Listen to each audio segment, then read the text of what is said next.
दोस्तों अभी अभी एक नई खबर मिली है। दिल्ली में फिर से घटी एक शर्मसार कर देने वाली घटना, रूह कपा देने वाली घटना। नए साल 31 का वो दिन जहां लोग अपनी खुशियां सेलिब्रेट करते हैं, एक दूसरे को बधाइयां देते हैं, एक दूसरे के अच्छे जीवन की कामना करते हैं, शुभ कामनाएं देते हैं। वहीं पे हमारी राजधानी जो दिल्ली है उसमें ऐसी ऐसी शर्मसार कर देने वाली घटनाएं आ रही हैं जहाँ पे हमारी बेटियां बिल्कुल भी सेफ नहीं है। हमारे देश का ये नारा है कि बेटी पढ़ाओ बेटी बचाओ। जब बेटियां बचेंगी ही नहीं तो पढ़ेंगी कैसे? मेरा सवाल प्रशासन और उन सारे प्लेटफॉर्म से है जो सिक्योरिटी प्रदान करता है। कहाँ चली जाती है उनकी ये सिक्योरिटी जब हमारी राजधानी में ही हमारी बेटियां सेफ नहीं है? अभी अभी खबर मिली कि दिल्ली में फिर से एक और घटना घट गई कि एक बेटी को 31 की नाइट में कार सवार व्यक्ति 8 किलोमीटर तक रगड़ते हुए ले जाते हैं। नशे की हालत में 5 लड़के इस कदर रगड़ते हुए ले जाते हैं कि उस बेटी के शरीर में एक कपड़े का चिथड़ा तक नहीं बचता है। नग्न अवस्था में 8 किलोमीटर दूर वो छिटक जाती है गाड़ी से। तब जाके लोग सूचना भी देते हैं, पुलिस प्रशासन को देते हैं और सड़कों पे लोग देखते हैं। लेकिन इस तरीके के 5 लोग पी के और नशे की हालत में बिल्कुल धुत होके इस कदर गाड़ी चलाते हैं, वो भी 31 की नाइट जहाँ की पुलिस प्रशासन अलर्ट रहता है। मैं भी एक पुलिस प्रशासन से बिलोंग करती हूँ तो हमें पता है पुलिस वैसे ड्यूटी में कभी भी लापरवाही नहीं करती है। जब भी ये खास मौके आते हैं उस पर डबल ड्यूटियाँ हो जाती है और मुझे बड़ा अफसोस होता है इस मौके पे ऐसी घटनाएं हो जाती है। बीच सड़क में 8 किलोमीटर तक 5 बंदे नशे की हालत में गाड़ी को घसीटते हुए ले जाते हैं, जिसमें एक लड़की 8 किलोमीटर तक घसीटते हुए जाती है। और उसमें मतलब कहाँ है वो फोर्स? क्यों नहीं रोका जाता है ऐसे क्राइम को? क्योंकि दिल्ली में ऑलरेडी पहले से इतनी घटनाएं घट चुकी हैं कि कहा नहीं जा सकता। बेहिसाब घटनाएं ऐसी घट चुकी है जहां बेटी के साथ इतनी सारी दरिंदगी हो चुकी है। उसके बाद भी आज तक इन चीज़ों पे कोई लगाम क्यों नहीं लगा?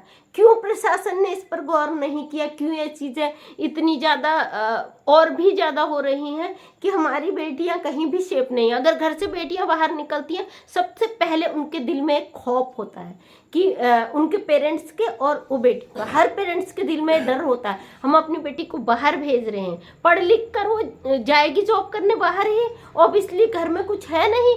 तो वो लोग हमारे ज़्यादातर उत्तराखंड की बेटियां हमारे वहाँ पे सेटल हैं जॉब के लिए, क्योंकि वो कोर्स करते हैं तो अधिकतर उन्हें दिल्ली में ही सेटल होना पड़ता है। लेकिन कब किसके साथ कौन सी घटनाएं हो जाए ये कहा नहीं जा सकता। ये बहुत ही बड़ी शर्मसार कर देने वाली घटना है और इन चीज़ों पर कब प्रशासन रोक लगाएगा? सबसे बड़ी बात 31 की नाइट इन चीज़ों पर बहुत ज़्यादा फोकस होना चाहिए, क्योंकि हमारे ऐसे टाइम पर ही ज़्यादातर ऐसे क्राइम होते हैं और बहुत हद तक ये घटनाएं इसी टाइम पे होती हैं। जैसे दिवाली की नाइट, 31 की रात, और ये चीज़ें बहुत ज़्यादा क्राइम को अंजाम देती हैं। विदेशों में क्राइम बिल्कुल भी नहीं होता, क्योंकि आपने कभी सुना होगा या देखा होगा हमारे देश का भी बंदा अगर विदेश में सेटल है उसे कोई चिंता नहीं रहती, वो अकेले भी है तो भी चिंता है, क्योंकि वहाँ पे हर पग पग पर फोर्स होती है।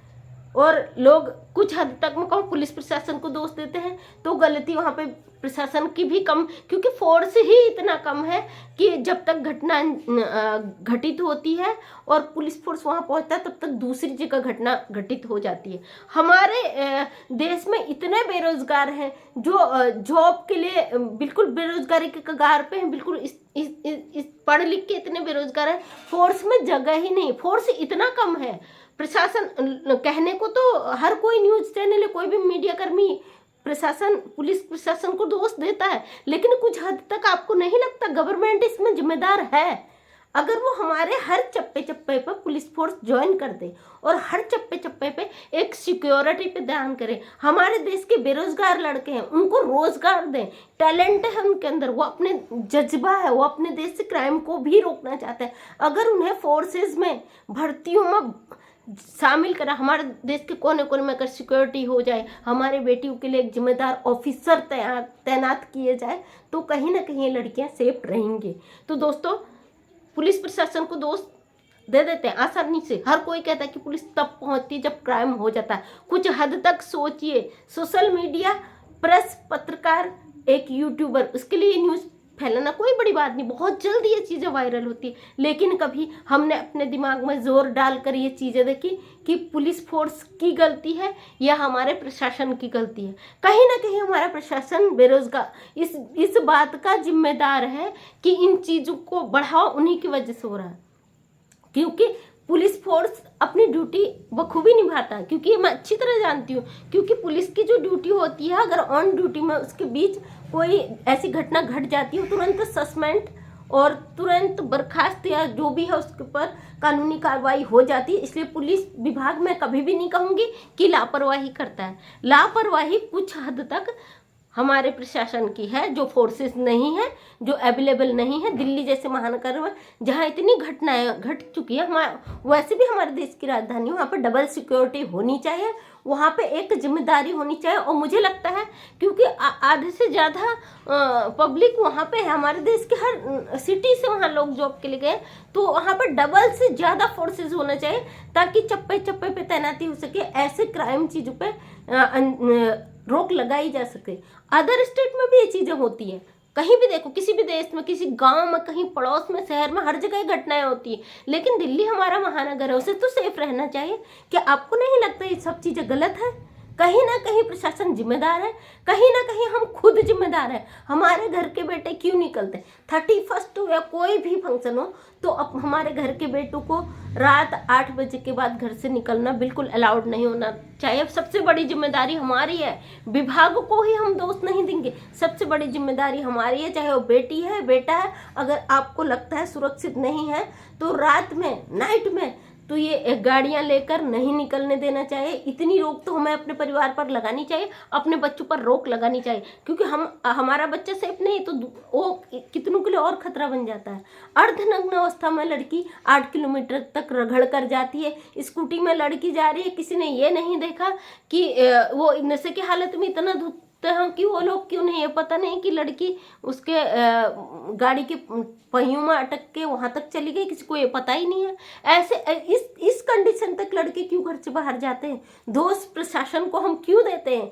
तो आपको नहीं लगता कुछ हद तक हम खुद जिम्मेदार हैं, या हमारी कार्य प्रणाली जो है, हमारी व्यवस्थाएं जिम्मेदार हैं? हम खुद उन व्यवस्थाओं के लिए जिम्मेदार हैं। दिल्ली जैसे महानगर में ऐसी घटनाएं कई बार हो चुकी हैं, आए दिन, साल में 2-4 घटनाएं ऐसी बहुत खतरनाक वाली वहाँ होती है, जहाँ पे हमारी बेटियां बिल्कुल सेफ नहीं है। और हर कोई पेरेंट्स डरता है अपनी बेटियों को बाहर भेजने से।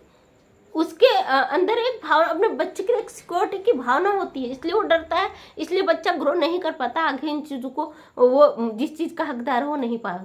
तो दोस्तों, ये घटना मुझे लगा कि इसकी जानकारी देना आपको बहुत ज़रूरी है, और इसके लिए कहीं कहीं किसी हद तक प्रशासन जिम्मेदार है और हम खुद सामाजिक तत्व जिम्मेदार हैं। तो पुलिस फोर्स को जहाँ तक मैं समझती हूँ कि पुलिस फोर्स अपनी ड्यूटी ईमानदारी से निभाता है, क्योंकि मैं भी उस परिवार से हूँ, तो मुझे ये अच्छी तरह जानती हूँ। कोई भी पुलिस कर्मचारी अगर अपनी ड्यूटी ढंग से नहीं निभाता तो उसके साथ जो आम लोगों से होता है उससे भी 10 गुना ज़्यादा लीगल ऑप्शन उसके साथ होते हैं। उसके साथ इतने लीगल फॉर्मेलिटीज होते हैं, अगर वो एक भी पूरा नहीं होता उसके साथ तुरंत कार्रवाई की जाती है और तुरंत उस पर एक्शन लिया जाता है। इसलिए मैं पुलिस विभाग को इसके लिए दोषी करार बिल्कुल भी नहीं दूंगी। जहाँ तक मैं समझती हूँ प्रशासन इसके लिए जिम्मेदार है, उसको फोर्सेस, हमारे फोर्स जो बेरोजगार लड़के हैं उनको फोर्स में भर्ती करना चाहिए और देश को सुरक्षा प्रदान किया जाना चाहिए। दोस्तों, अगर आपको लगता है कि किसी हद तक मेरी बात जायज़ है तो प्लीज़, मैं एक समाज कार्यकर्ती में मंजू विश्वकर्मा, हल्द्वानी, उत्तराखंड से अपने समाज के हित के लिए ही कार्य करती हूँ। जहाँ मुझे लगता है कि समाज को इन चीज़ों की ज़रूरत है तो उसी के हक के लिए मैं बोलती हूँ। अगर आपको लगता है कि समाज के हित में मैं बोल रही हूँ तो प्लीज़ मेरे चैनल को सब्सक्राइब करें, मेरी बात आगे तक बढ़ाएं। आप लोगों का बहुत बहुत धन्यवाद। मुझे पता है अगर आपको लगेगा कि मैं अपने देश, अपने समाज, अपने बेटियों के, अपने बेटों के हित के लिए बात कर रही हूँ तो ज़रूर आप सपोर्ट करेंगे। बहुत बहुत आप लोगों का धन्यवाद।